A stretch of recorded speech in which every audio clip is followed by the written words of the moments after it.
How do there, guys, and welcome back to Edgar TV, where today I want to have a little look through and just tell you a few things. Some of this may be really obvious to some of you. To some of you, this might be something completely new. Dart players, how do we earn our wages? How do we earn our money now? You may think, like, especially when you see players on TV or you see them in the PDC, that they're going to be on some form of guarantee, like appearance money, wages, a contract. Now, although a contract exists, it doesn't guarantee you any earnings, unlike, say, football, where, they'll be on 40 grand a week, and then if they score a goal, the very thing that you're being paid 40 grand a week to do, you'll then get a bonus for scoring a goal, even though I'm already paid to score the goal. But yeah, you get bonuses, things like that. In darts, we don't get that. In darts, a lot of it is all just our own generated income or what we get in different forms, which we'll get to in a second. Now, the first and most obvious one is prize money. So the prize money is available here on any of the websites. This is just available on the PDC website. You'll see here, this is over a 2-year period. Going price 1.2 million, Peter Wright 1.2 million, Michael Mango in 656,000. But you can see how that starts to drop already. So when we get like to the top 16, we're already down to about quarter mil. As we get to the 32, we get to about 157,000, and then it starts to drop quite drastically to the point where we get to Martin Schindler here, 64, 48,000. So again, well, it's not over 2 years for Martin Schindler. That's quite good. We'll go Max Hop because that's going to be over 2 years. We're talking about 25,000 a year in prize money. So when we talk through this video and we have a look through, remember that it's going to be two different sides of the story. You're going to get someone at the very top with like Gerwin Price, who's probably going to get most of his earnings through prize money, and one or two of these other methods, where someone a bit lower down in the rankings would probably need more of the other type of methods and things. So when we have a look through, I've got a good list here for you. The next one, sponsorships. Take a look at this photo here of Gerwin Price and you look at his chest and his arms. I'm sure you ladies have done that many times already. If you have a look at those, you'll see these advertising patches. So if we look on the top left hand side of our screen here, you'll see William Hill. This will be the title sponsor of the event, so this will probably have been a photo from the World Championship. That spot is reserved. If you look on his right arm, you'll see Toyo Tires. This again shows me that it's the World Championship. It's where it came from. Those two patches are reserved. If you see in total, he has 6 patches available. So he gets 4 for himself, and then the PDC and the title sponsors of the event will take the other 2. The 4 ones there you see Red Dragon, Vans Direct, Tough Stuff. I can't see the one on the left hand arm of Gerwin Price. Now what Gerwin will do is he will charge a price for which these guys will pay Gerwin to advertise their products and their company within those spaces on his shirt.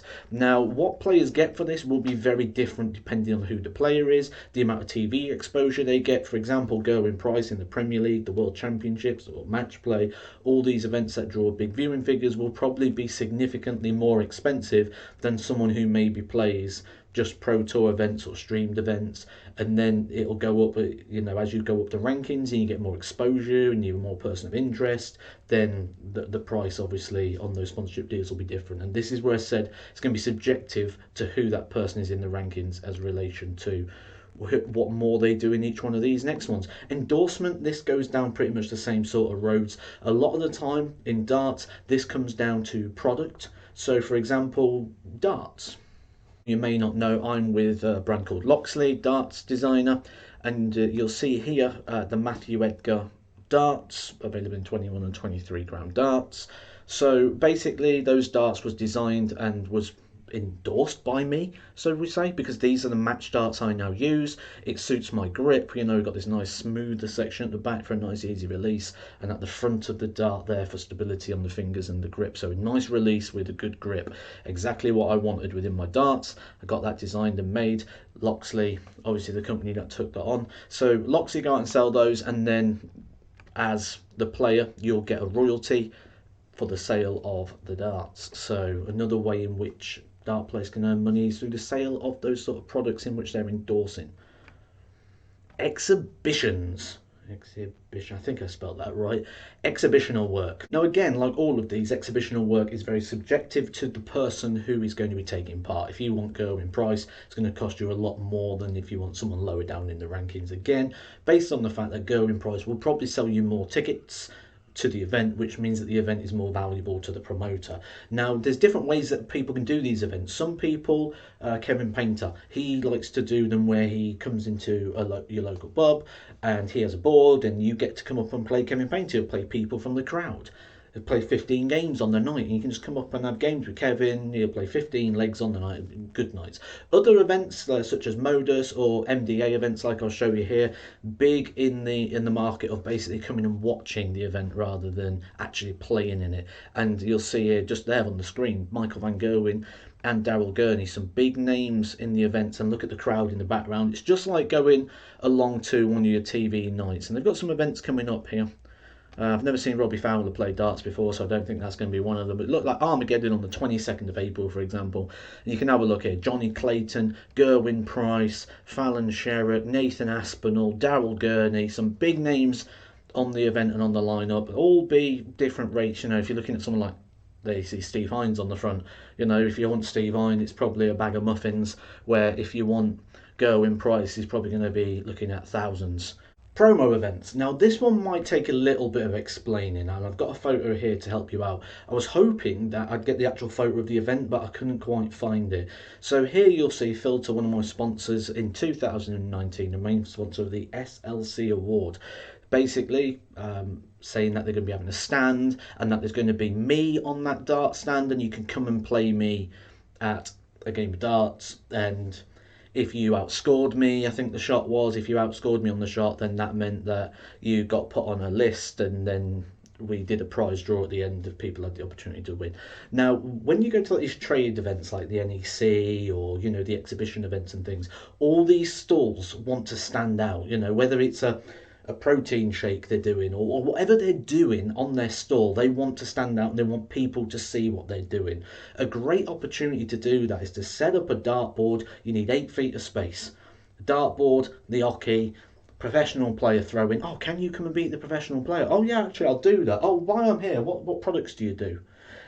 It's just a way to draw people into that, and you get a lot of times when this sort of event happens. Promotional events is a very big way of drawing in people to the stall, which means as a player there's obviously a market there for you to be able to have another income, especially on those days where there's not a lot happening. You know, you got to remember darts traditionally is played over weekends. If you look at the Pro Tour, that's 30 events, so that leaves 335 days a year of no Pro Tours. By the time you put in your Euro Tours, your majors and all those sort of things, you've probably still got well over 250 days a year. So these sort of events help kick over the time, but also help especially those mid-ranked players earn a full-time living. Media is quite an interesting one. Now, depends who you're working with in regards to what you can really get from media work, from going out and working with people, whether that's radio appearances, things, talking, giving advice, punditry, different bits and bobs. You know, there's loads of opportunities within the media. Personally, I set up a YouTube channel which you're watching right now, so every time you watch this channel it helps support me on my journey, both on YouTube and as a dart player. Another way that you can really support my work I do here and the media side of things, that like button, that thumbs up button just underneath. When you watch one of my videos, hit that. Helps me out massively with what I'm doing. It gives me a lot of support. Also, subscribe. If you're watching, you're not subscribed, it's completely free to do so. It also helps me out on the journey as well with that. So media is a big opportunity at the moment for dart players, and I can see it growing over time. Merchandise. I'm hoping to get a little bit better on the merchandise ways of things, because I'm not very good at websites and things, but I've got this landing page here for you to have a look at.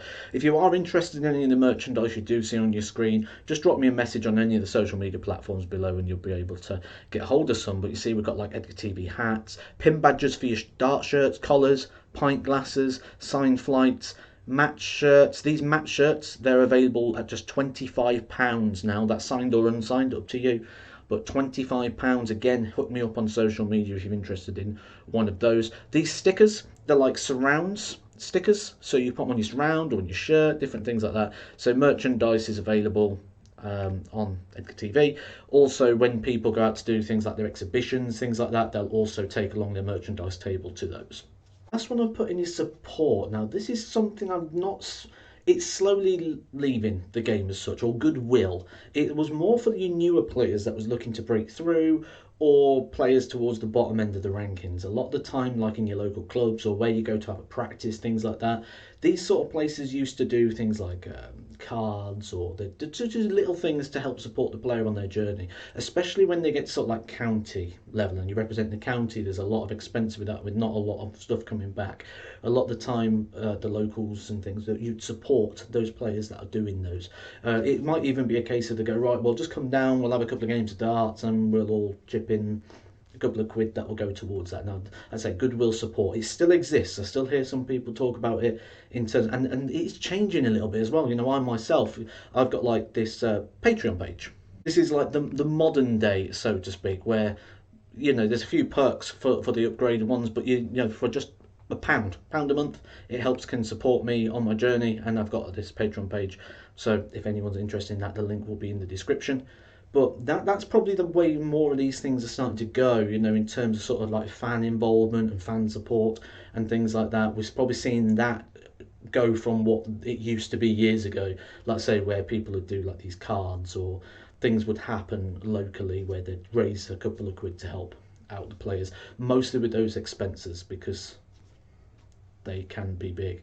I have done a video on expenses. If you are interested in watching that, I'll put it on the end screen and I'll put it in the description below. I basically got my tax return, I think it was from 2 years ago, and I listed out all the expenses that came in from that year in the major categories, such as your hotels, your flights, your travel. Because if you go in to Germany, it's the drive to the airport, it's the car parking at the airport, it's the flight, it's the taxi the other side, it's the hotel expenses while you're there, then everything in reverse as well. So there's a lot more to it than you originally just trigger in your brain. So it could probably be an interesting video if you're interested in looking at the costs of the tour. Like I say, these will be different to every single person. Peter Wright, for example, you'll rarely see him at an exhibition. You're certainly not going to see him at a promotional event. Very, very rarely. It does happen, but very rarely. Now, the reason for that is because he does all of the PDC tour, including World Series, Euro Tours, all these. He's always on the PDC on every single event. So he doesn't really have the time to do these other things. And when he does have the time, he doesn't want to, because he's earned that much from category one, the prize money. He doesn't really need to do the other bits as well. And obviously the sponsorships will be quite high because he's got a lot of TV exposure and a huge audience there. So he's a product. People want to be on that shirt and things. Whereas someone like we said there, on that sort of £25,000 a year prize money, now as you watch that video with the expenses on, you'll see that 25,000 comes down a bit. So they've got to make the money up somewhere else to make it a good full-time wage. So sponsorships, endorsements, exhibitions, merchandising, all these different types of things are a very good way for in which they can top that up. Hopefully this has just shown you a little bit, like when you see going price 1.2 million top of the rankings, it's probably more like 2 million in terms of a 2 year income, rather than just the 1.2 that it shows on the prize money. And the same for like when we look at players and you go, oh, they've got £50,000, is that enough? They're probably earning near enough the same amount the rest of the time. If you remember, that £50,000 has been earned over 70-80 days of the year, which means there's over 250 days, or around about 250 days, for which they can do some of this other stuff in order to make up that wage. So like I say, I hope you've enjoyed this video. Remember what I said earlier, guys, hit the like button on these videos, subscribe if you haven't done so, totally free to do so. It does support me massively on what I'm doing, both on here and on the dartboard as well. It gives me the opportunity basically to stay out of the classroom, because that's what I'd be doing if if all these things didn't exist and it was purely on prize money. Be in the classroom, and I won't be playing midweek events, that's for sure, because you're not going to get time off during the term time. Catch you soon, guys, for some more Edgar TV. Edgar TV.